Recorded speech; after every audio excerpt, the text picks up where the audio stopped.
तैयार हो जाए, क्योंकि आप देख रहे हैं AI हॉरर स्टूडियो, जहां कहानियां जिंदा होती हैं और डर कभी खत्म नहीं होता।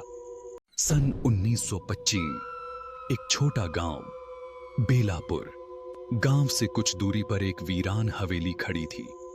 काली हवेली। कई सालों से वहां कोई नहीं गया था। लोग कहते थे कि वहां कुछ है जो इंसानों से नफरत करता है, और जो अंदर गया वो बाहर कभी नहीं आया। लेकिन एक दिन एक आदमी, विष्णु प्रसाद, अपने परिवार के साथ उस हवेली में रहने आ गया। 3 लोग थे, विष्णु, उसकी पत्नी सावित्री और 8 साल की बेटी राधा। हवेली में आते ही अजीब चीजें शुरू हो गईं। दरवाजा अपने आप खुलता बंद होता, छत से किसी के चलने की आवाजें आती और आधी रात को कोई धीमे धीमे गुनगुनाता। सावित्री ने कहा, विष्णु जी, ये जगह ठीक नहीं लगती। लेकिन विष्णु ने हंसकर बात टाल दी। रात के 2 बजे राधा की चीख ने सबको जगा दिया। मां, कोई है मेरे कमरे में। वो औरत मुझे देख रही थी। अगले दिन गांव के एक बुजुर्ग पंडित मिलने आए। उन्होंने हवेली को देखकर माथा पकड़ लिया। ये वो हवेली है जहां 100 साल पहले एक तांत्रिक और उसकी पत्नी ने आत्मा बांधी थी, बलि दी गई थी, और उनकी आत्मा को यहां कैद कर दिया गया था। और अब वो मुक्त होना चाहती हैं। हवेली के तहखाने में एक काली किताब छुपी थी।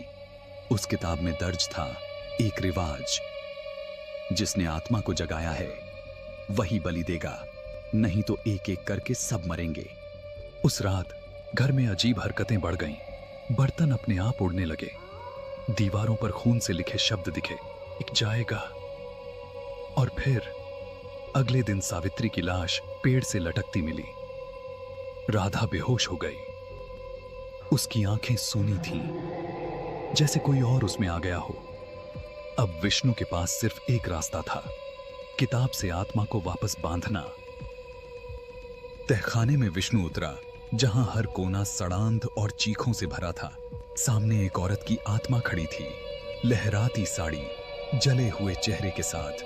तू ही है जिसने मेरे दरवाजे खोले, अब तेरी बेटी मेरी होगी। और फिर शुरू हुई मंत्रों की लड़ाई। विष्णु ने किताब से श्लोक पढ़े, हवेली कांप उठी, आत्मा चिल्लाई, और आखिरी में एक गूंज और बरसिंदा। हवेली शांत थी। राधा होश में आ गई। किताब जल चुकी थी। विष्णु और राधा गांव लौट आए। लेकिन आज भी जब हवेली के पास से कोई गुजरता है तो हवा कहती है, मैं अभी यहीं हूं, सिर्फ इंतजार में। अगर आपको ऐसी कहानी सुनना पसंद है तो हमारे चैनल को सब्सक्राइब करना ना भूलें।